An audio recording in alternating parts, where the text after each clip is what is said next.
Tahukah kamu, berdasarkan data dari PISA, PIRLS, dan World's Most Literate Nations, peringkat minat baca siswa Indonesia berada pada posisi rendah di antara negara-negara lain.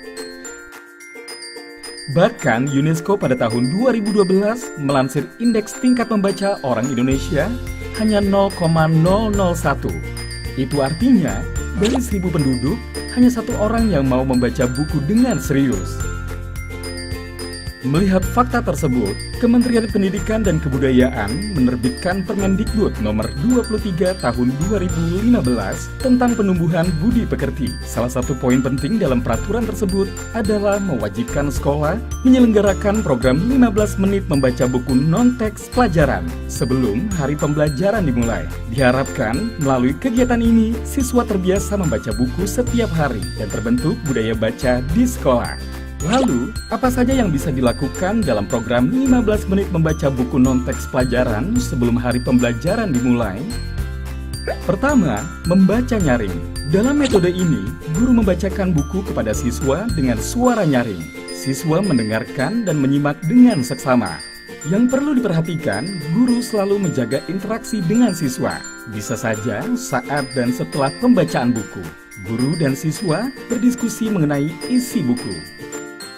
Kedua, membaca mandiri.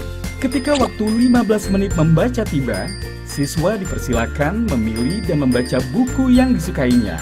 Guru mendampingi kegiatan membaca ini dengan turut membaca buku pilihannya. Ketiga, membaca bersama. Guru membacakan buku kepada siswa, di mana keduanya memegang judul buku yang sama.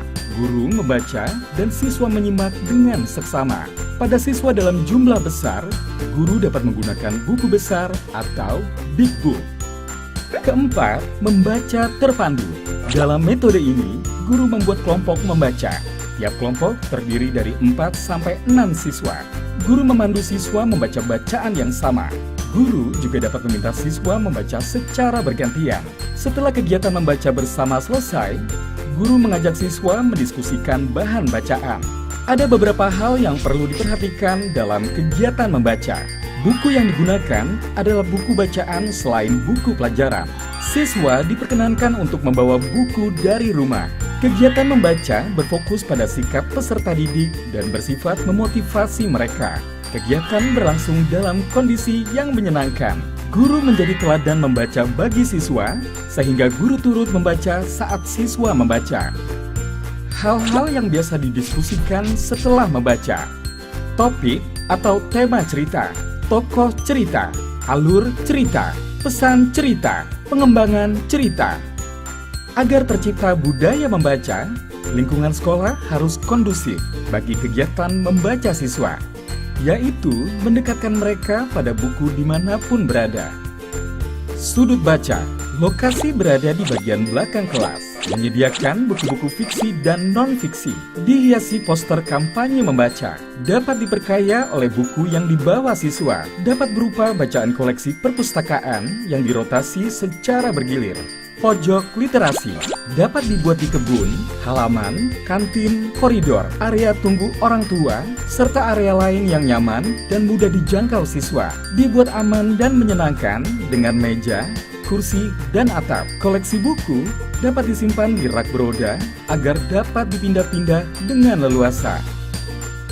Yuk, sukseskan program 15 menit membaca buku non-teks pelajaran sebelum waktu belajar dimulai setiap hari. Semoga gerakan ini menjadi momentum bagi siswa Indonesia untuk membiasakan diri membaca dan menjadikan membaca sebagai kegiatan yang menyenangkan.